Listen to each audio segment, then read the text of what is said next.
And we are live. You can catch us on YouTube and Rumble. Don't forget to like and subscribe. We'll be right back with you, Howlers. We'll be right back.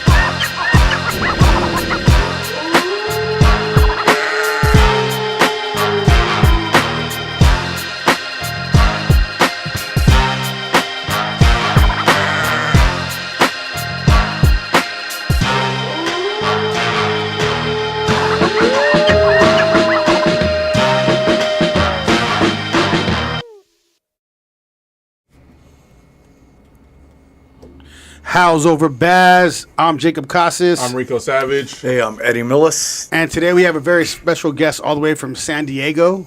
So I wanted to have you introduce yourself to our audience. Let them know a little bit about who you are and what you do. All right, my name is Anthony Autry. I'm originally from LA, now residing in San Diego. And got quite a testimony, man. Been involved in numerous fields of business, from sales companies, construction companies, now running operations for restaurants, and then also just got into the personal development, online fitness coaching business. Okay, how long you been doing that? I actually just started that about 2.5 months ago. And you're working hand in hand with Wes Watson too, huh? Yeah, absolutely. Just got on board with Wes about a couple months ago. That's cool, man. Yeah, things are going really good. Just got back from Miami about a month ago, and it's going really good. How that's going? We were talking a little bit behind the scenes before, and you were saying you were doing some type of speaking. What was going on? Where were you speaking at? Yeah, absolutely. So I just came from Costa Mesa, I think it was, earlier today. Had an opportunity. An officer had approached me, was liking a lot of my content, and so I have respect for a lot of our first responders across the board. And so, I said I'd appreciate it and let him know, hey, if there's anything I can do to kind of help out.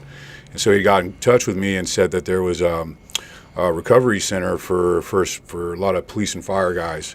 I guess last year was the highest rate of suicide for officers. And so they've started, they've started getting into the trauma mental field for them. And so I had the opportunity to go today and speak to a group of guys, and went really well, man. Went real good. Wow, I had an ex-in-law that one of my ex-in-laws' family members was a sheriff, and he recently, within last year, he shot himself and blew his brains out in front of his children and everything. So yeah, it's brutal, and and there's a whole court thing going on it for, for being at work and having some trauma and all that kind of stuff. But that's wild. That just happened. What was the main topic that you talked about with them today? Just addiction, and then how the tools and things that I've done to overcome my addiction. So you had addiction before? Oh yes. And what were you mainly addicted to? My addiction started at 10 years old. It started with smoking weed and drinking alcohol. Yeah. Progressed into pharmaceuticals, hallucinogens, up into cocaine and the heavy stuff. It wasn't until I started smoking meth at 30 years old that I started doing a lot of time being locked up. Oh, no kidding. So what was the turning point for the listeners? Like, when did you say, okay, enough is enough, I'm done? So 36, I was pretty much locked up almost the entire time. I'd be out for a couple months, get back in, and just was a horrible life just surviving. 36, it was around the holiday season, and I started counting. I was like, so how many holiday seasons have I been locked up for? I got to like 2 out of 3, 3 out of 4, 5 out of 6, and I stopped counting. And I was like, I've had enough, man.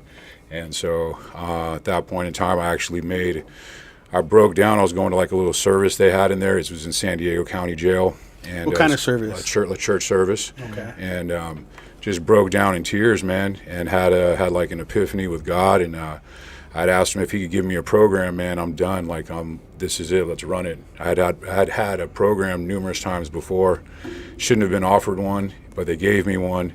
And so I took it and ran with it. So that was my sobriety date started on that last time I got in trouble, man. Wow. So what is your foundation based off of then? Because you said you were going to some services. The foundation of everything you do, what's that based off of? So number one is my relationship with God. That's number one, takes precedent over everything. My wife comes second, and then my future kids will come third, and then my country is after that. But how I do it, what I've done is similar to like what Wes has done. When I would be locked up, I'd get up super early. I'd read my Bible.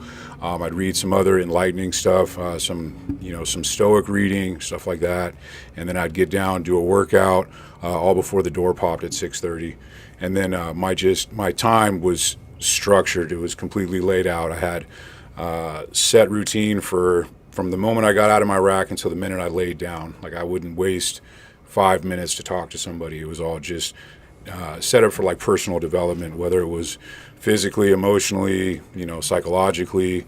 I would be educating myself on numerous different topics. Go ahead. How important would you say structure is now in your life, as far as the working out, the businesses, and everything? Is it like 90% of everything that you do, like structure? Yeah, I'd say 100%, 100%, man. Without it, it's. I mean, every decision I make is purpose over pleasure.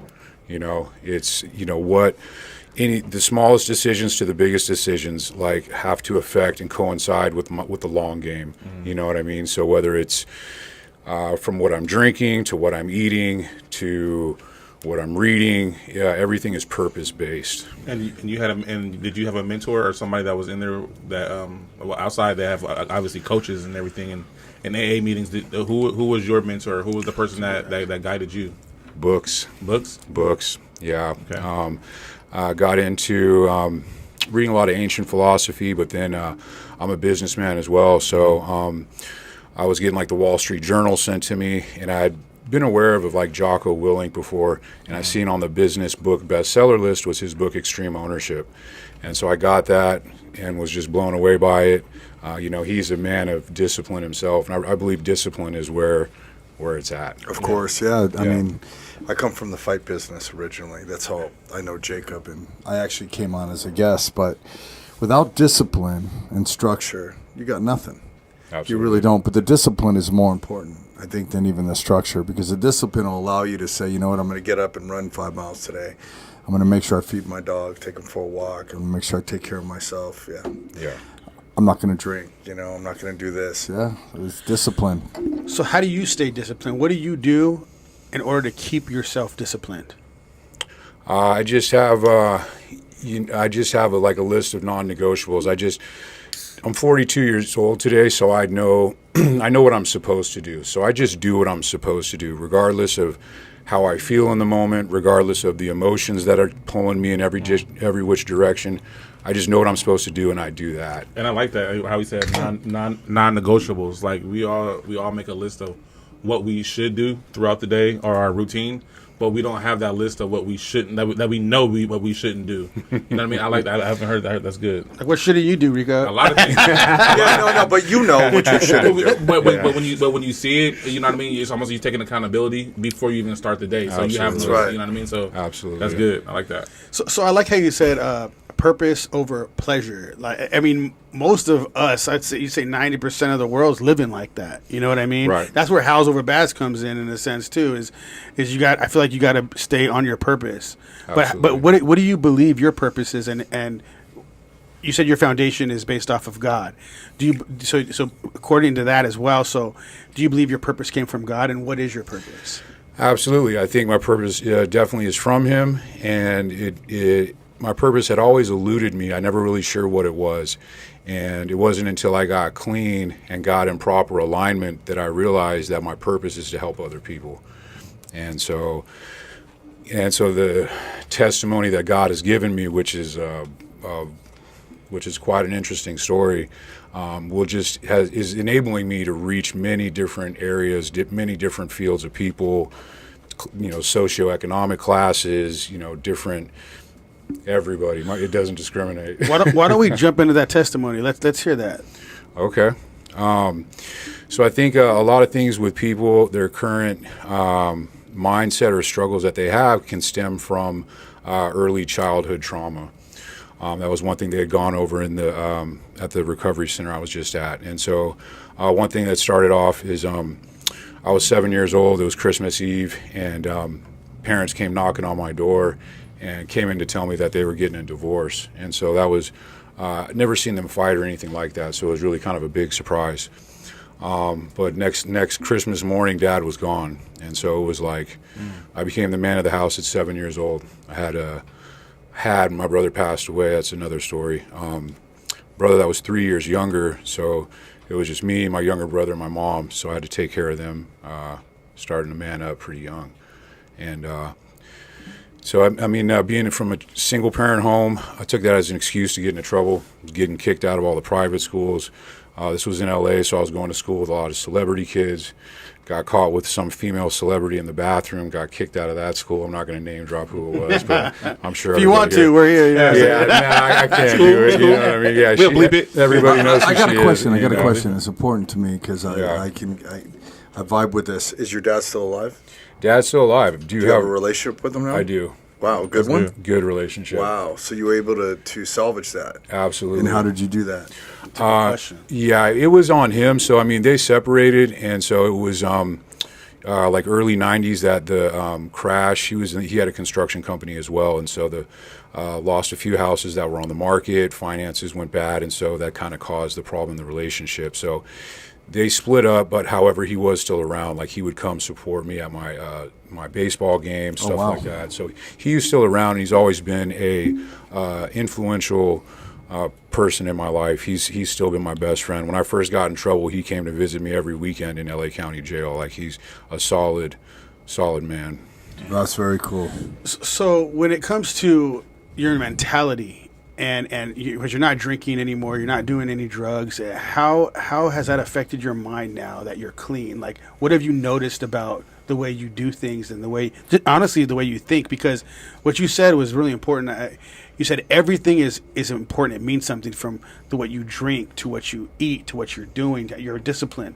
So, I actually been seeing a lot of things about that lately. Is everything we do is in reality actually ends up being really deep.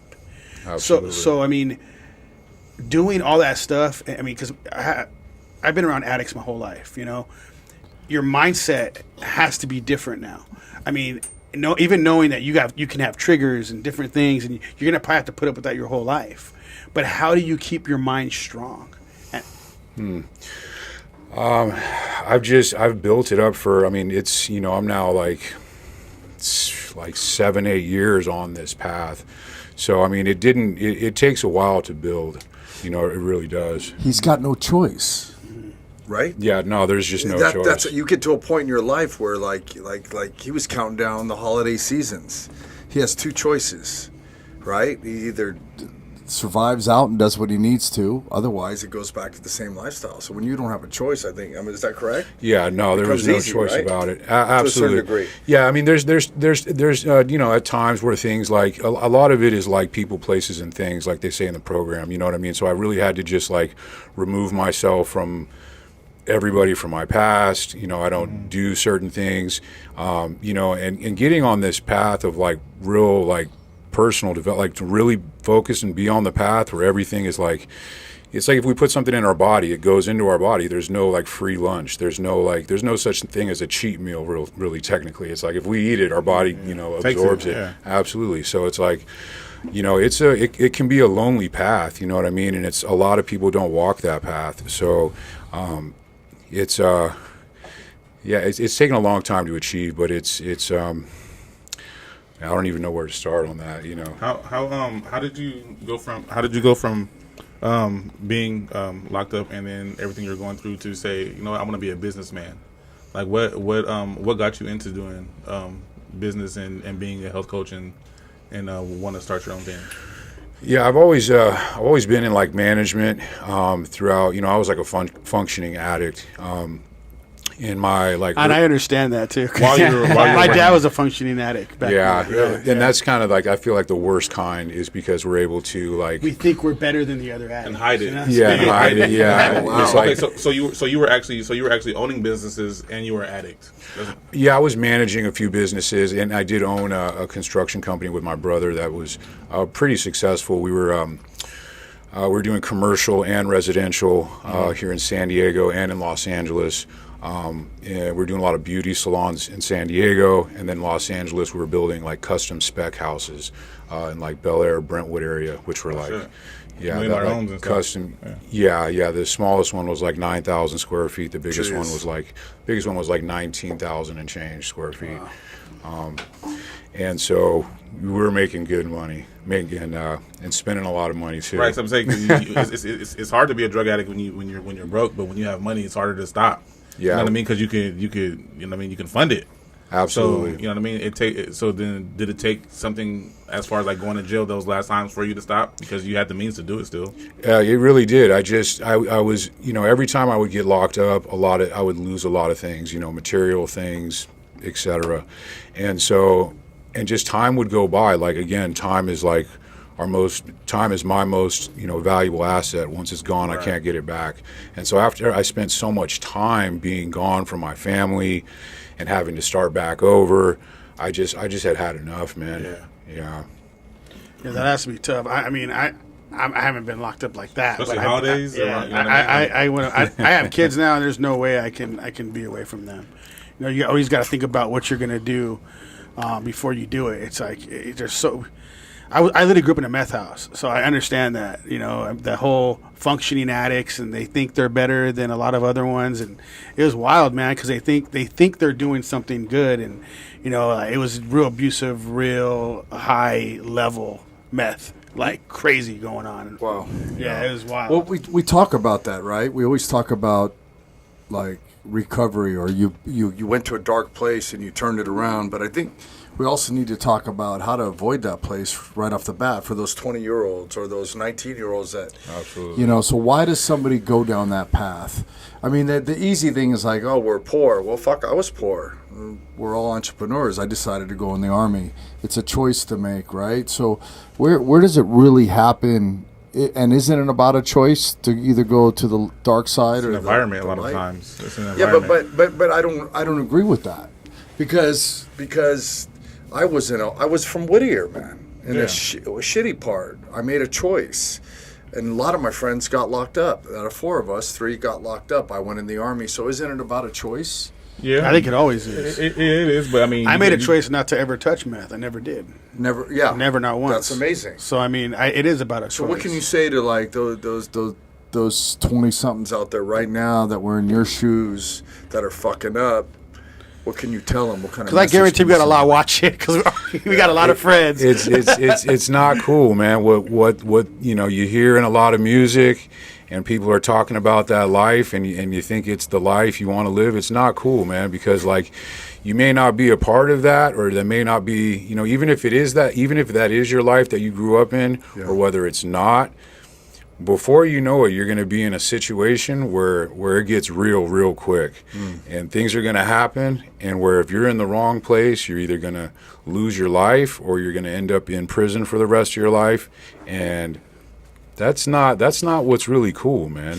Yeah, because it seems like you have the same tools you had when you were younger. You're successful now. You could have used those tools, right? Absolutely. And I think people, they don't realize they got the tools already. They can make it happen. That's the key word. They don't realize it yet. It takes that fall. Isn't that crazy? In order for them to realize, or somebody else tell them to realize, and they still might not realize until they fall, or it takes that last. Can you imagine prison bottling term? that You know up, what I mean? though? Right. Bottling it up and selling it to an 18-year-old or 19 who doesn't know? Well, I think bottling it up has a lot to do with it. Like, I mean, alcohol is one. I feel like you bottle up a lot. I mean, you. I feel like you could chime in on this too. I feel like you bottle up a lot, and you don't want to face a lot of the problems that you're dealing with. Absolutely. But all the alcohol does is bottle it up more and more and pushes it more. down. But eventually, you have to face it. Right. Like you have no choice. Yeah, we were talking about at the recovery center earlier today how that's basically the first step and that's the major problem that like a lot of these law enforcement guys have is they can't talk about it because they're held in such a stature as like, oh, they're protect us. They're held to such a high standard that it's not wouldn't be known that a lot of these guys are struggling with alcohol or drugs and stuff like that. And so that's the biggest problem, is guys aren't talking about it, and that's what leads to stuff like the suicides or whatever may happen. So I think that's and I push that a lot in my content, is that the first step to addressing any situation is verbalizing it and getting it out of your head. You know what I mean? That at that point in time, it makes it like almost tangible. You know what I mean? Then by doing that, you're able to, express that to somebody, and you can get some feedback on it, and you can actually start making work on it.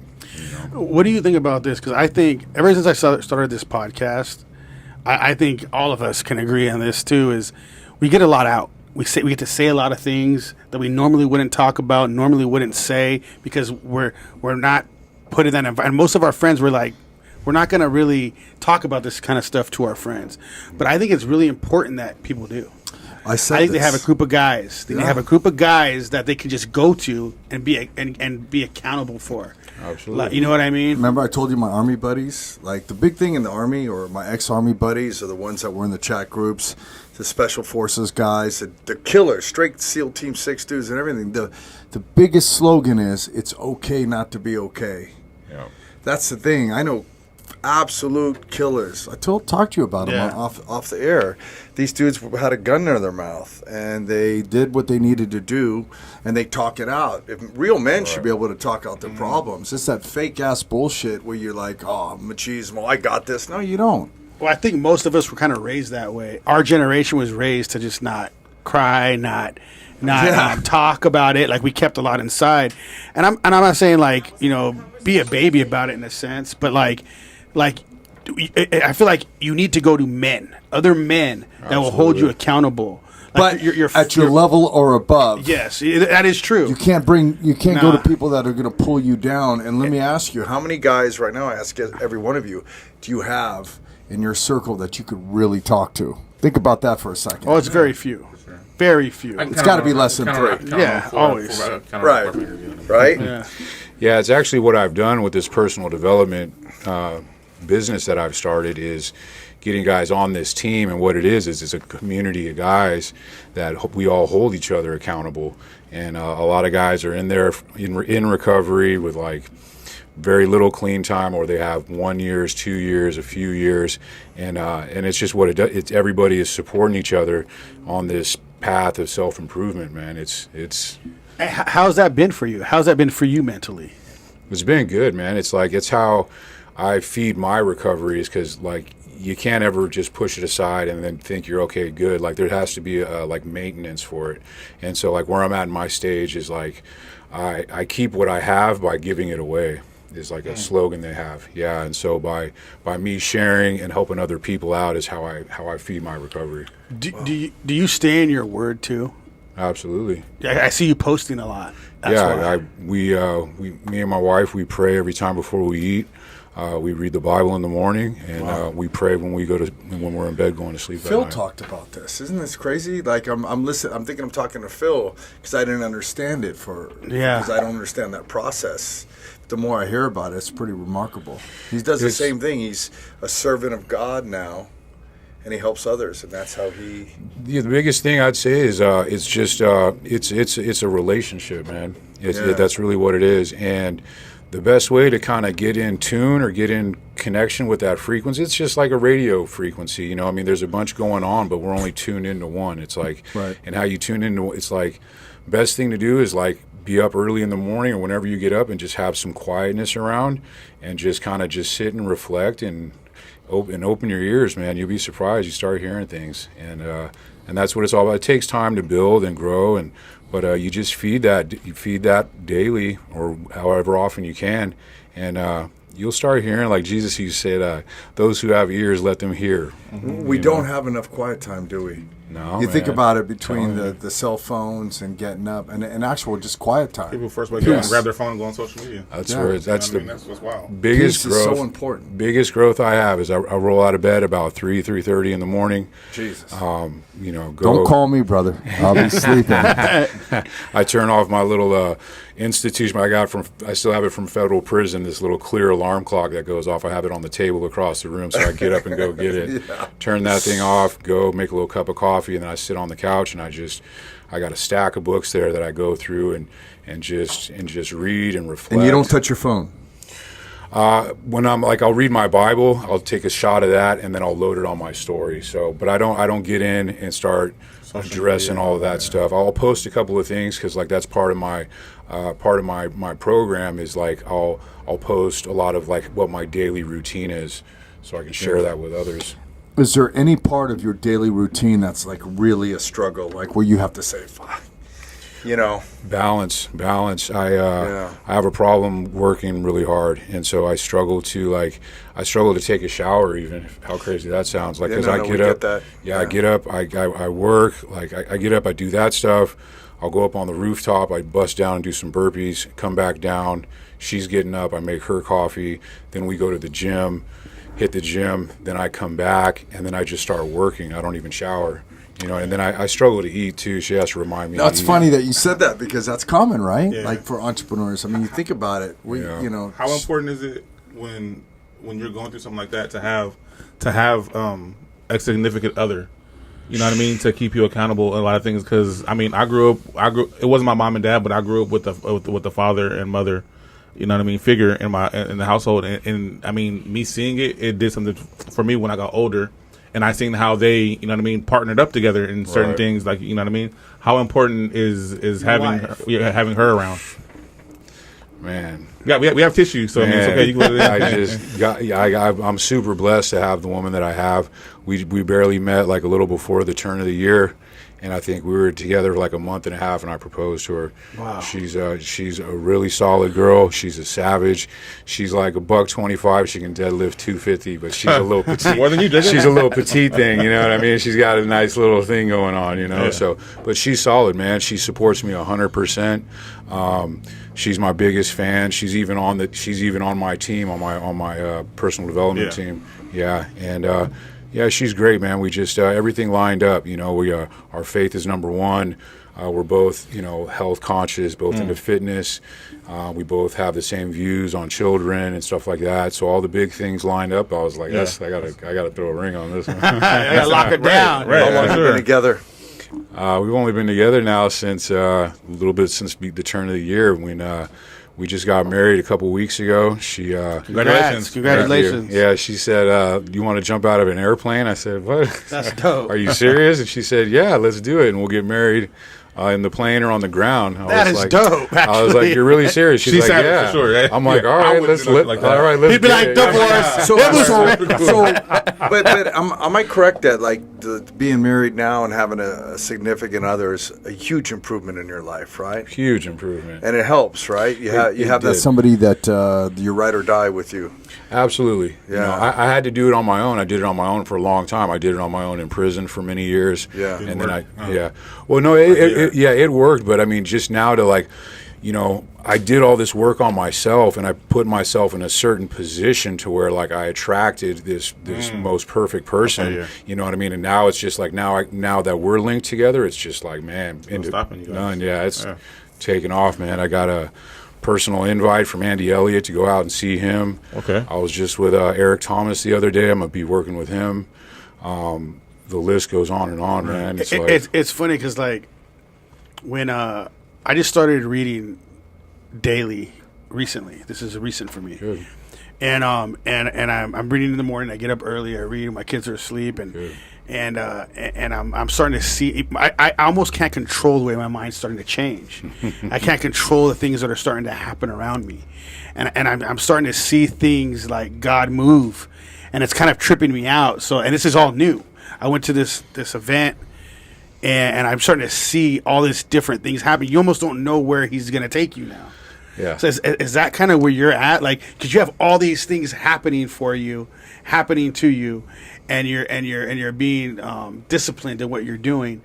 Do you believe that has a lot to do with that? Is things are just coming at you now? I believe it's the aftermath of it, and that's definitely where it starts. Like that's what I was talking about. Those who have ears hear. When you start tuning into that connection, when you get in the right frequency, things will start happening. You'll start experiencing the stuff that you're experiencing, and then at that point in time, I just recognized it and I gave credit to it, and so and then I just became super grateful, and it's like I started respecting myself. I started treating myself the way I should treat myself, and then now I just feel like I'm being rewarded for it. It's just like it's just crazy. It's crazy.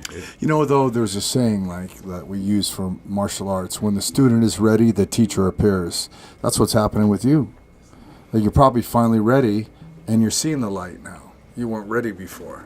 Yeah, because God won't put you in a position that you're not ready for, and He won't give you things, and He won't give you things on your timing when you ask for it either. You know what I mean? You might ask for strength, and He might put you through something to become strong, not just give me strength and I'm just going to be strong. He might make you sick. Absolutely. And then next thing you know, this we got tissues for you too, know what I mean? Jacob. No, man. No, I've never shed a tear on this show. He just tries to make me all the time, but it ain't gonna happen. I think we almost had him right now. No. I'm good. Yeah, it's been good, man, to share some of the wins that I've got out. So it's like, I'd recommend like Jocko Willink has this book, Discipline Equals Freedom. That was like one of my go-tos in prison. It's just like each page is just like a paragraph or two on a certain topic. You know what I mean? Whether it's like the application of discipline, or it'll be on like weakness, or another one is like all your excuses are lies. And it's good. It's just like his blueprint on discipline really helped put me on the path. And by reading that, and then I was going to say something else, but I completely blanked on it, man. Well, you seem like you're a pretty disciplined person. Like I feel like that's kind of probably always who you've been. Like you either go super far one way if it's wrong or right? Yeah. And that's kind of what happens. So it's like you're probably pointing it the right direction now. Yeah, I got my Eric Thomas was talking about that just on Friday. He was like, you got to have your North Star. You know what I mean? Find your North Star, whatever that is for you. And then again, it's like I was saying, purpose over pleasure. Every decision that you make needs to be geared towards that North Star. So what's your North Star? I'm helping other people. That's what you want to do. Service, yeah, being of You know what's service. crazy, man? I just went to that event I'm talking about in service. It's like you always hear people saying, "Oh man, I want to help people." But I just don't feel a lot of those people, I don't believe them, right? Yeah. But when people are like in tune with God, that's all I heard is I'm just here. And they were working their butts off. Nobody was resting. It was like I'm here to serve. I'm here to serve. The Camp Agape? And I was at this Camp Agape, and it's nice. For these kids for their parents that are incarcerated. And that's the one thing they always talk about, that I'm here to serve. Nobody was sitting down. Everybody was working. I never seen people work so hard, and these kids had no idea what was going on behind the scenes. They were just reading, praying, studying, worshiping God. It was just crazy to see, and I was blown away. It changed my life, dude. It really did. I think I'm completely different ever since that day. But service, that's what I'm talking about. It was hard for me to believe when people were really saying that. I'll be honest with you. For even myself, I'm here to help, my customers and that. At the end of the day, I have a business. I want to make money, and that's what I'm trying to do, right? but I'm understanding it now. Like, what is service to you then? Man, it's everything. I mean, it's what I do from when I get up and I have my little focus on myself, but then from that point on, everything. I'm constantly all day long just helping other people out. Whether it's, I have all sorts of people reach out to me that, said I've affected them, I've inspired them, and then I have people asking me for, they're going through legal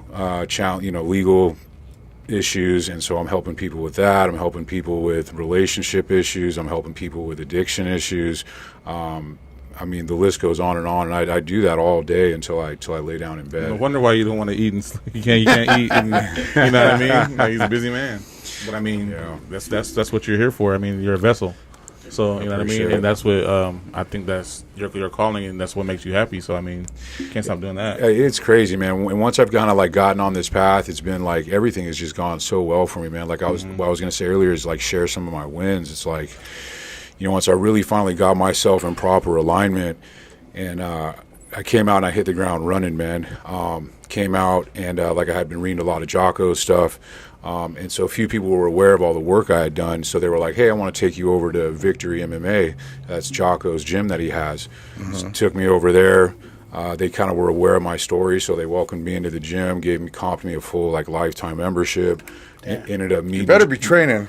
Oh, yeah, I roll, man. I roll no gi. I've entered a couple competitions, and I've won both my competitions. What are you, blue belt now? Lost the match yet. No, I'm still a white belt. So, Right on, brother. That's great. Welcome. Yeah, so I grew up in martial arts, though. Yeah. Yeah, my father is still involved in Kempo karate. He's like a 9th degree black belt. I started Kempo when I was like 3.5. Oh, yeah. I fought in a lot of competitions. I fought in the internationals out of Long Beach. I remember those, man. Yeah, I fought in those. I grew up with Hickson Gracie's family up in L.A. Yep. I grew up with Wow, dang! You had a lot of people around you. I huh? grew up with Hickson Gracie, his son that passed away. I know his whole family. So met Jocko. I've been on a pretty first person basis with him. Had the opportunity to meet some top tier guys. Do you know Dean Lister and all those Yeah, guys? I know Dean. I've known Dean for a long time. Yeah, and then Charlie Kohler. no, I don't know Charlie. Okay, he's down by you. Okay, yeah, but I've had the opportunity to meet a lot of guys. Our family own a few restaurants, and so we actually support the C4 Foundation, which is like a Navy SEAL family foundation, and it's been good. I've had the pleasure of meeting a lot of guys and working with a lot of guys. The wins are just all over the board, man. It's been crazy. What's one of the recent ones that you got? Just this last just a couple days ago, I had the opportunity. A friend of mine that owns some rehabs, she had Eric Thomas come and speak at the rehab, and so she introduced me to him.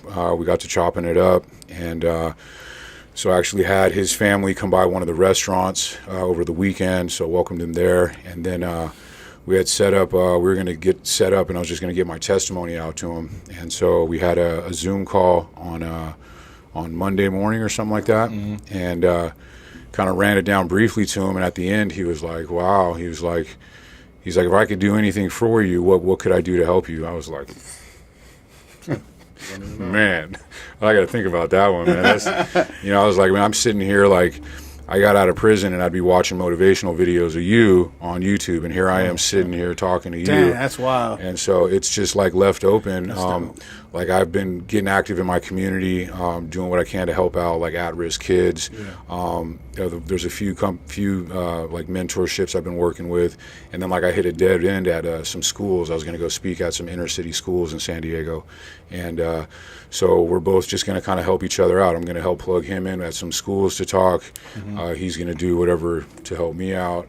And so, I mean, that's a huge win. I mean, that's like one of the biggest dudes in the business. And it's like, who am I, man? It's just like, so. Oh, yeah. Me and Jacob, we were talking about some stuff earlier as far as like Christians and what we believe in. And as far as like, obviously you have the world and you have choices to make. And you coming from what you came from, and then how you said you're getting these wins, and you're talking to kids. Like, do you ever feel like that you like kind of not worthy? Yeah, we were just talking about you know what I mean? Like, so because all the time, because you're getting these big ass wins, and all the next the thing you time. know, like when a kid might be like, well, you have all those tattoos, and you've been, you know what I mean? Like, and they come at you, but you have this knowledge, and they don't know where you're at now. Yeah. And you can speak, but do you ever feel like you're not worthy? That's That's a good question. All the time. You know what I mean? Yeah, I tell my baby because I mean stuff happens literally like almost on a daily basis. I mean there'll be multiple things that happen during a week that are just like huge things, and I'm like, how is this happening? This is just crazy. Yeah, but you gotta accept. You have to accept those wins, and you have to say you deserve it. You have to. Oh no, I do, and I'm a very humble person, and I was raised like not to like speak about things and talk about certain things, and so like, or I've always avoided being on camera growing up, you know what I mean? It kind of was just a little different, but so now it's I have to speak about my wins, so it's like so people can understand like I'm no different from anybody else, you know what I mean? Like if I was able to do it, anybody can do it. Work for it, shit. You know. So this is what we were talking about too, and it makes a lot of sense because I mean when I was speaking when I was doing the podcast with the Camp Agape people. and I'm just sitting there, and I've read, I've studied and stuff, but I just feel like I wasn't worthy to really speak about, like, give Amongst them them. advice, right? Yeah. And I felt like the whole time I felt unworthy. Unworthy You know? to give them advice on how. Well, on they were talking about, biblical things, and I'm just sitting there like, I know what to say, but I felt dirty to say it. Yeah, But what I mean is, like, afterwards, after it was done, after the podcast, because that was the first thing I did when I was there. After it was all done, and I'm studying, and I'm going to the worship, and I'm going to all this stuff, and then I understand that we don't deserve it, but it's God's grace that gives it to us. None of us deserve it. Yeah, none of us do, but it's God's grace that allows that. So I'm like, and I had to like I know that's the wrong way to think I'm too dirty to be speaking to these people, but I know that it's God's grace that gives me be able to. I understand the word. I've read it. I get what you're saying. I don't agree with that, man. Like, when you say I'm too dirty, you're. Well, yeah, wait, hold on a sec. It's like, here's the problem I have with this, because I had a brother that was in a cult Christian, and when I came out of the Army, he wouldn't talk to us because he said we're Walking Dead. Those people that you're talking to, they may be Christians, but who's not to say, and I'm using your words, they're not dirty. I mean, Well, yeah. So, like, I don't think Christianity or any religion that you're in should actually define you as far as your life's, what you've went through in your life and how you can reach people and talk to people, Christian, non-Christian, Jew, whatever. You know what I mean? He was. That was my own. Yeah, he wasn't saying that the Christians thought that about them. He was saying, I understand. I was that, like but being indignant. why were you holding them in a higher regard than you? Well, that's actually a lie, though. We know that from the enemy. We know that's a lie, but it's because it's God's grace that gives that to us. So I understood, and I understand now that that's not how I should be thinking. No. It was a lie, right? And I understand that, but it's just that I feel like we always feel unworthy. You know what I mean? Like, I'm saying back to it. That's what I was saying. Like, because you've been through all that, but now you're talking to the police officers. You're talking to the people who arrested you, and put you in jail, but you still have the it's a very humbling experience. Right. And I think that it's again, everything comes back, in my opinion, my belief, to ourselves, like our body. Like, we're created in His image. We have it says, like, our body is our temple, you know what I mean? And so it's our responsibility to make sure that we treat this thing right, you know what I mean? And so, like, I think a lot of the times what people might, when they feel a certain type of way, it's just in a reflection of what might be going on with them, you know what I mean? That's why I feel like it's the most, like, our bodies are the foundation of it. So it's like, I have to have my mind on point. Right. My body's got to be on point. I got to be in great physical shape. I got to be, and then only once all those boxes are checked, I feel really good, man. Yeah. Like, I walk into a room and it's like it's seeing people look and they're like, oh, who's this dude? It comes off you. If it falls yeah, off you, we're energy. We're balls of energy. That's technically what we are. And like, we put off. I mean, you can walk into a room and know when there's like bad vibes going on or something's going on. Right. You can feel that energy. Yeah. And so it's like, once we're in proper alignment, that's why I talk about being in proper alignment, and we're in good physical shape, bro. We exert this aura and energy, and people tell me like they're attracted to that, you know what I mean? And I keep it genuine, I keep it authentic, and bro, that's where it's at, man. That's when you know you've reached a certain point. Yeah, I hear a lot of good things about Jocko, and how has he helped you, like, immensely? Oh yeah, 100%, man. He has a real blueprint. Like I just spoke on that book, Discipline Equals Freedom. I highly recommend that book. Really is like changed my life, because it was a lot of the things that I was doing. It's just like help somebody come up with a structured daily routine of like the non-negotiables that I was talking about, and just like taking care of your body. You know what I mean?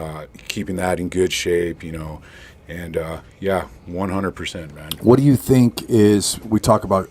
Because I say, like, if you're going to be Batman physically, you need to be Batman mentally. Yep. So aside from taking care of your body, what do you do, like, daily for your mental game?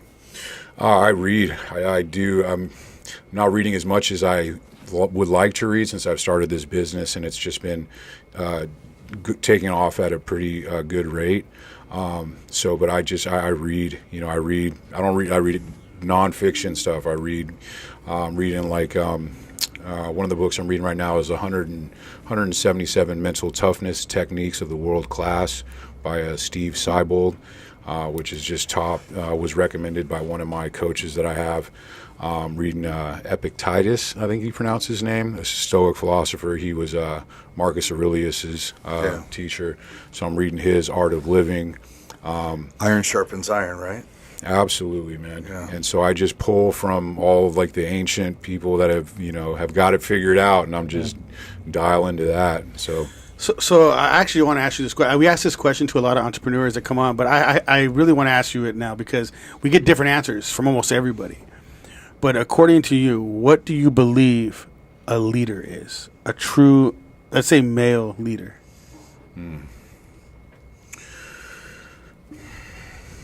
I think leadership can be learned. It's really. Man, that's a deep question, man. Take your time on it. Yeah, take your time, man. Yeah, Take your time. I mean,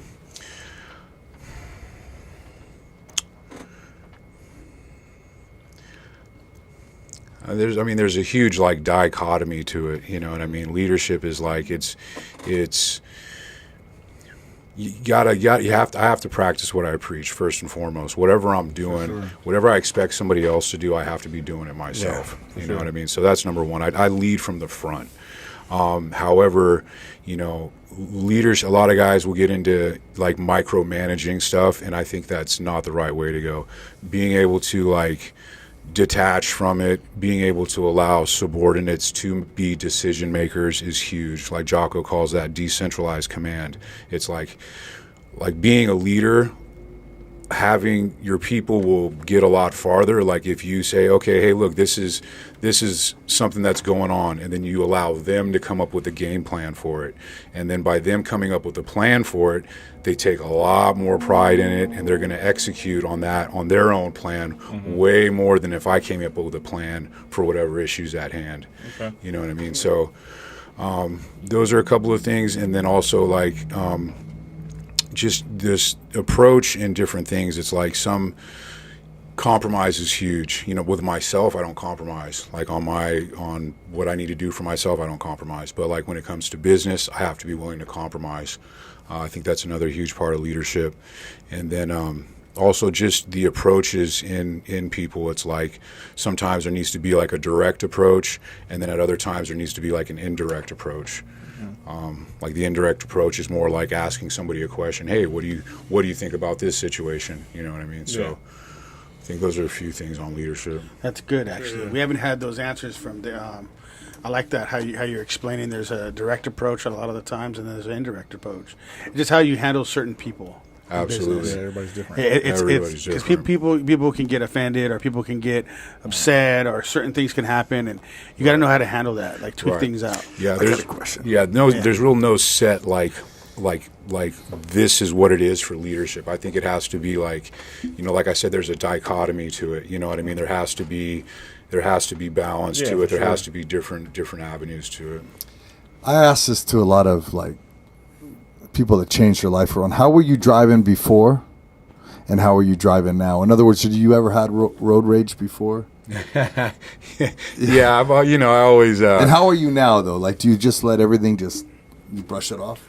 I'm better than I used to be. You're still human though. Shit. I'm still human. It's hard to be human, isn't it? Oh, absolutely. I feel like you're getting a little road rage from over here. The reason I asked that question is because it's really a great question on how you take everything in life. Because if you drive overseas, if you go to Philippines or Thailand or whatever, have you been over there? It's like they're crazy killer bees, and they all just nobody honks at each other, and it's no chaos. There's no street light. I mean, it's chaos. There's no street lights, and they just make it work. Scooters are going in front of you and everything, and they're not pissed off. They're calm, cool, collective. It's just the way it is. Yeah. But you drive an American road here. Maybe because the intent is not. Over there, their intent is not to really cut you off or do anything. That's just how they are. But the intent over here is when somebody cuts you off or they're doing whatever, it's like, this motherfucker, man. You know what I mean? Or this asshole. So I ask people how they handle that, because that's something that I know I struggle with. How about you? Yeah, I have left church recently and be like, "What the f?" And then my kids are like, "Hey, like, How about you, you know what I mean? I'm still human. Okay. You know what I mean? Like, I was talking really, you know what I mean? I have my moments. But. I've gotten better at it. I used to be pretty bad. I used to be like, you know, pull over, make people pull over, and all that kind of stuff. You're you know right. what I mean? So I don't do that anymore. You know what I mean? I've kind of realized like what is it really worth it? You know what I mean? What's the risk reward? What's it going to cost me? And I got so much going for me today. It's just For one mistake. yeah, absolutely. Well, this is a good question. So there's another question on it has to do with leadership, right? So a lot of leaders, a lot of entrepreneurs, especially, they have to go. They have to at some point they got to be courageous. So in order to be courageous, you got to go through fear. So at one point is one of the most times that you had to be courageous. Coming in, so recently, when I got out of federal prison, my family owns a couple of restaurants, and so it had been a plan for me to come in and kind of help them out. You know, my mother's getting older; she needs to kind of retire or step back, and I have a sibling who's it's not what he wants to do, and so I came in to just kind of help out wherever I could, and so moved up pretty quickly. Just went pretty much straight into like managing one of the locations. Got into now running operations for the 2 brick and mortar locations. Then we have a concession stand in Petco Park, and then the most recent thing I actually took on myself was opening up a ghost kitchen. So I actually just got that opened this past week.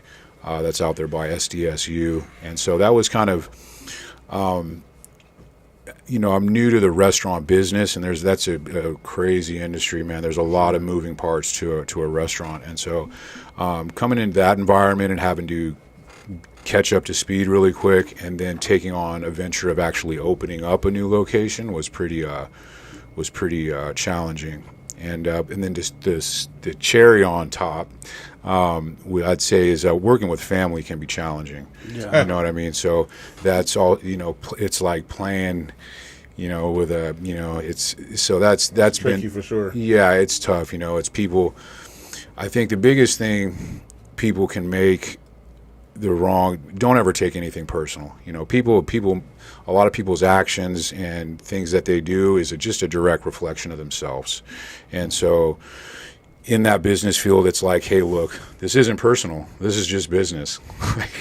you need the direct when you talk to them directly. Yeah, the direct, exactly. And so it's like, hey, look, this job needs to get done. Like, you need to get this done. And so, right.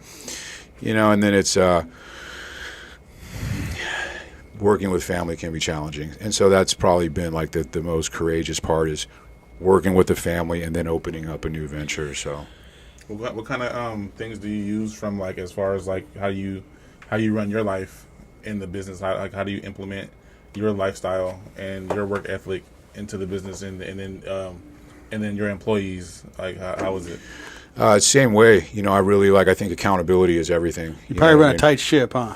I like to. Yeah, I can see like it. to, but I mean, it's because otherwise it's like, I can't treat one employee a certain way and then another one another way. It has to be fair across the board.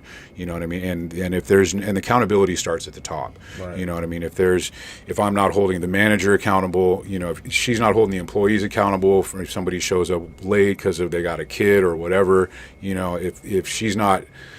It starts from the top, and I realized that was kind of the biggest area that needed to be improved on was because I saw the lack of accountability on the front lines, you know what I mean, in the restaurant, and then it's like, okay, it moved up the chain to the manager, you know what I mean, and then it's like, okay, well, if the manager's not being written up because she's not writing employees up, again, it starts from the self, you know what I mean, have to be doing it myself, so all of my personal habits and disciplines and everything carry right on over to business. Right. And these restaurants are what kind of restaurants are they? Mediterranean food, Mediterranean cuisine. Ooh.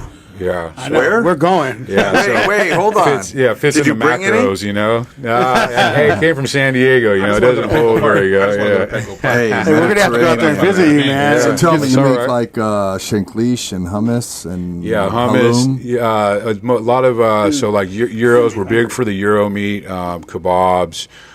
We have fish, fillet. A lot of the Greek dishes. It's Greek food, but it's Mediterranean food. Yeah. So yeah, my stepfather is Greek. So Wow. yeah, we have one location is on the ferry landing in Coronado. The other location, other locations on Prospect and La Jolla, and then we have that concession stand at Petco. And That's out there where Mike Barron's at. Yeah. In San Diego. Yeah. So we need to make a We need to make a trip, huh? A trip out there. Petco Park first. Petco Park Yeah. first. there you go. So I feel like a lot of when we bring men, especially men entrepreneurs on here, and stuff that obviously you went through, I think it's good if we ask the man, "Are you happy in life right now?" Yeah, I'm real happy, man. I kind of real got that happy. vibe, anyways. Yeah, but that's that's great. a good one. Yeah, I couldn't be happier, man. I'm super blessed, and it's for whatever reason. I don't know what it is. I mean, I believe it's my relationship with God, but I think it's probably the adversity, the things I've gone through in life, and the things I've overcome. But basically, the end result today is like I find myself in a constant state of gratitude. And it's nothing that I actually have to work for. It's nothing that I have to like try to put myself in. I mean, you can ask my wife right there. Like when we pray, I'm just telling him how grateful I am for her. I'm like, man, thank you for this, thank you for that, and just like I pray for a couple of people, and it's like that thing they say. It's like if you can stay in a state of gratitude, you're not going to have a bad day. Yeah. And for some reason, I'm just stuck in gratitude, so I'm winning. Now, a lot of people right now are having ups and downs financially. A lot of my entrepreneur friends, and they're really miserable. Does money, how much money you're making monthly, does it mess with your happiness anymore? Or are you still good? I'm good. The funniest part is like now I'm not concerned about the money, and I'm making more money than ever. That's great. I'm making more money now than I've ever had in the past. Because you said it didn't matter. It's not my focus. My focus is actually I've found my purpose. I found my North Star, and it's like helping people do That's what powerful, I've man. done. Wow. And so it's like I see these people make. I had a dude call me about a month ago, and he was like literally broken on the phone, like crying, like on an airplane, getting on an airplane because he works. He's like a union. He's like a union guy, makes like a couple $100,000 a year. He's like, I have no money in my bank account. He's like, I drink, I do cocaine, and it's just like, and I'm just called me crying, and I was like, dude, Wow. I was like, call me when you land. We'll figure it out. Da da da da da. Got him hooked up. Got him on the team. He's been on there like a few weeks. He's like, hasn't touched anything, hasn't drank anything. He's up early. He's working out. He's like, getting in the book. He's complete 180-degree change in his life, and it's like, man, I get so much out of that. It's like, it's awesome, man. And I'm crushing it, man. And I can tell that you're like, everybody that says they're at a certain point when they're done, I can tell that you're, that you're at that point where you're done, and you don't care about anything. So that's when it comes, like, when you're obedient, that's when you get blessed. We want to get blessed, and we're not doing the things to get blessed. You know what I mean? Right. Like we're not being obedient. You know what I mean? That's from kids to now. We still have to be obedient to. You know what I mean? And I believe that. I've always believed that. Even when I was doing dirt, I was like, I know why I'm not where I'm supposed to be at. I knew why. You can get far, but it's not going to be as far as you want it to be. Life gets really if once I started doing everything right, and life has gotten so good, it's crazy, man. I've been on doing this on social media for like a little over 2 months. I've got like supplement sponsors. I've got clothing sponsors. All sorts of like top guys reaching out to me. You know why that happens? Because they can see you're genuine. Yeah. When I met you out there, I was like, this guy's genuine. And I think people see what you went through, and they see that you're genuine and you're on a real mission. and it's not fake. And when people see that, I mean, shit, sky's the limit, man. Thanks, brother. Yeah. Appreciate it. Yeah, you can see that. Definitely. for sure. Appreciate it. What's the next step for you? What do you want to do next? The next level up or the next step that you want to go to? Just take this thing to the next level, man. It's really just building this this business I've started. I just need to start thinking on. It's going to get it's getting almost to the level where I can't manage it all myself. So, I got a couple of guys that are, I want to do it to like from where it's guys within, guys that I know, that I trust, that have made these changes, that are on the same kind of wavelength I'm on. So now it's just building this thing. So how has Wes Watson helped you with this? Because I don't know a lot about that. I know he's a huge streamer. He's on everything.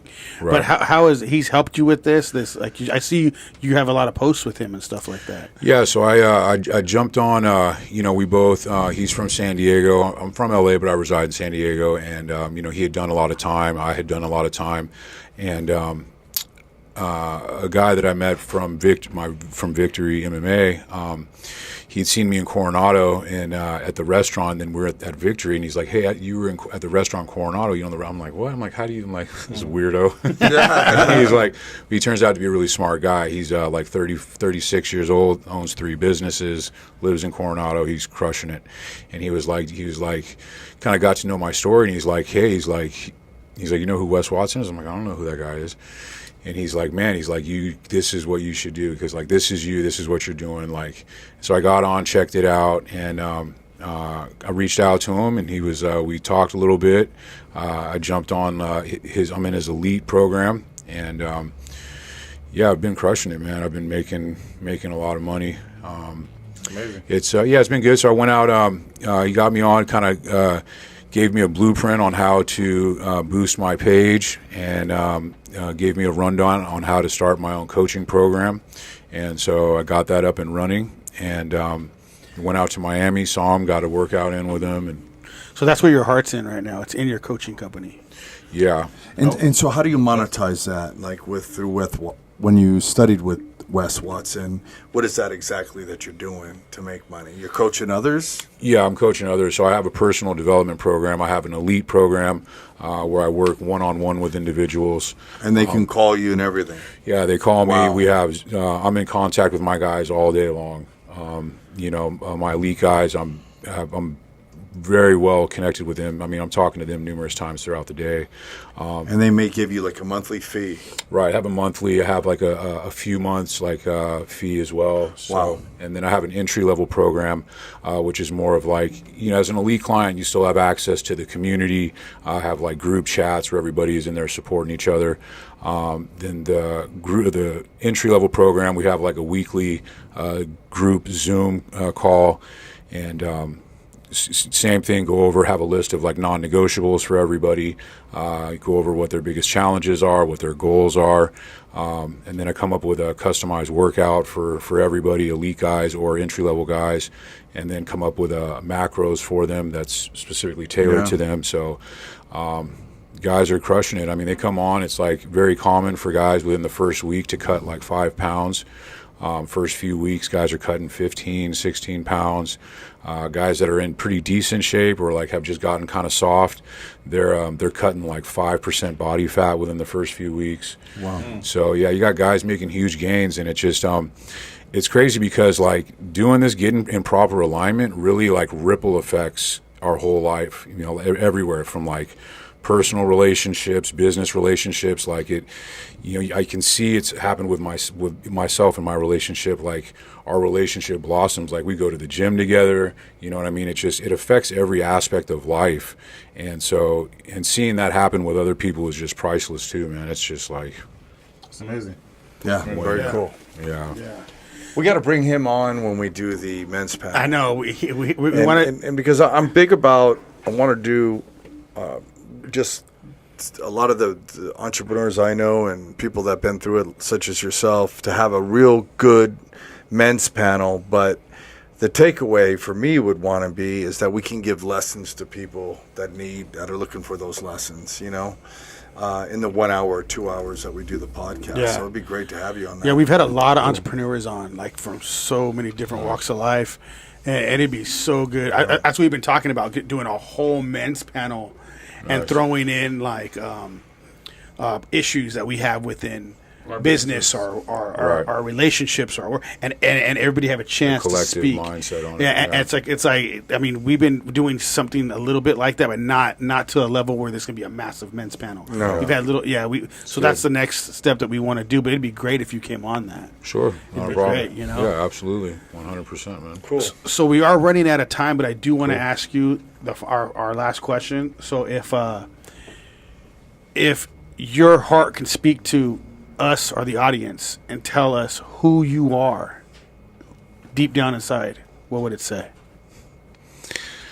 I'm just a genuine. I'm a son of the King, man, Jesus Christ, and what you see is what you get, man. I'm gonna tell you like it is. I'm not gonna act to try to impress anybody. I'm just gonna be myself, and it's just my purpose in life to help other people.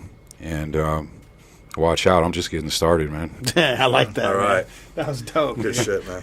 So how was your experience? Good, man. Loved it. Great. Appreciate it. Get me back on this men's panel, man. Let's rock this thing, man. We want to do the men's panel. We were talking about like talking to the people at Canyon and doing it on stage. Well, we also got to go down and spend some time with do. you because we've got some ideas that we've been talking about, and we have somebody else iron out sharpens there. iron, man. Absolutely, and 100%, man. I think even with some of the stuff that Mike's talking about, we can all help each other out. You know, we'll be the West Coast Kings. Yeah, man. Yeah, man. Like a lot of people have been reaching out to me, like that guy Cody Alford. I don't know if you know Marsaw Cody Alford. Yeah, I've been talking with him. Taylor Kavanaugh, TCAV, I've been talking with him. So all these dudes have great stories too, man. Yeah, man. Especially what they've been through. Oh, I already know. So I mean, it was crazy. Like TCAV hit me up. He just slid in my DMs. He's like, "Hey, man, I love what you're doing, dude." I'm like, what? I'm like, okay. It just goes to show you these killers, man. Yeah. They are straight killers, but they're normal. Yeah, really. And they go through the ups and downs and the pains like normal people do. Biggest thing I'd say is just keep it authentic, man. Keep it genuine. So many people just get caught up in like a facade or trying to act something. It's like it's only a matter of time before you're going to get found out. And Hey, we talk about that all the time.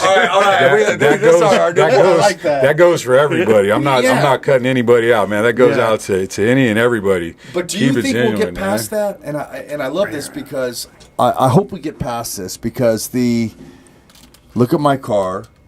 You know, I have a nice car, but I don't post it. You know, but to look at my car, look at my watch, look where I'm flying. All this, there's a lot of fake shit going on out there. Right. Do you think that we'll be able to reach, or at least be able to speak to the younger men out there and say, hey, man, what you really need is a relationship with God. What you really need is a good relationship with your parents. What you really need is know how to work right and have ethics and value and core principles instead of... Yeah, that's the biggest thing, man. That's the whole Batman physically and Batman mentally. Give me some time, man. I'm coming. So give me some time. We're right with you. Yeah, and I'm saying there's a way to do it, man. There's a way to do it, and so it needs to be done in a certain manner. You know what I mean? It is nice to have nice things. Like I just recently got out, and I was like, you know, this time I'm going to do things different. Like I got out and I got a little Toyota Camry this time. I used to always get out and get like a Mercedes Benz, and I was like, I'm not doing it. Like it doesn't define you, does it? No, it was like a need versus a want. I got out and I'm like, I'm gonna go for like what my needs versus a want. And so like I did that for a year. I had to have a co-signer and everything, but like I built my stuff up, and then I went to a dealership. I was looking at a new vet, and they wouldn't. I'll tell you mine. They wouldn't give it to me. They're like, where have you been the last 5 years? Your credit score is good, but your history's bad. I'm like, federal prison. They're like, so I ended up just getting like an entry level BMW. But it's like, don't make me come back here when it's closed. Yeah, but I'm proud of it. You know what I mean? And it's a step up, and it's like there's a certain way to express our wins, and it's like if a person is right, a person is like everything that you stated it is. Right. Then those things can be done in a right way to where it's like, hey, look, work hard. You know, be humble, be a man of God, you know, have respect for your elders, have values, and like these things are obtainable as well. Right. So, but they don't define you. No, they don't know. Absolutely not. A lot of people don't know. Like, I will live shitty for 2 years to live great for the rest of my life. It's that long game. Absolutely. You know what I mean? Like, 100%. People want it now. I got to ask him this question, though, because this is something we talk about all the time. What is your What do you think about when you go on Instagram and you see the current state of affairs? Like, of course you're married, so but when you see women standing backwards with their asses shaking their ass like everyone's doing, or you see these guys standing in front of jets or whatever, and do you just shake your head or? I don't see much of the women because I don't like follow or have that kind of stuff doesn't pop up in my feed, so I really don't see a lot of that. When I see like people with nice those kind of things, I don't think too much of it. I really don't. You just No, I don't pay it much mind. Okay. Interesting. Sure. Well, see, that's what Hows Over Baz is. So Hows Over Baz is basically leaders over followers, like wolves over sheep. Yeah. And we're trying to build a community. We're on Rumble has a community builder platform. It's called Locals. So that's what we started. But what you're doing, like, we're trying to build some, because a lot of these people are like just showing the wrong way to do things. And I just think that's just. Because the kids are all going to take hold of that. Even the dudes in their 20s, they're like loving every second of that. I feel like they're just being lied to all the time. Right. But the thing is, really, the thing that we see is a lot of them are being taken advantage of. Absolutely. Right. So they're paying all this money, Yeah. and they're not getting anything in return, and they're still learning. Like, hey, this is the way to be, but it's not doing anything for them in reality, And so that's the cool thing that you're trying to do, and I like that. Because you have a whole different mindset about it. Yeah, I'm coming, man. I'm gonna change the game. Watch out. We got to do it together, man. Let's do it. We're going. We're going. Yeah. Absolutely. Awesome. So our slogan is "Shed the sheep." We're all gonna, on count of three, we're all just gonna look at the camera and say "Shed the Cool. sheep." All right. 1, 2, 3. Shed the sheep. Hows Over Baz. I'm Jacob Casas, I'm Rico Savage. Eddie Millis. Big Anthony Autry, man. Go. and we are out. Let's do it.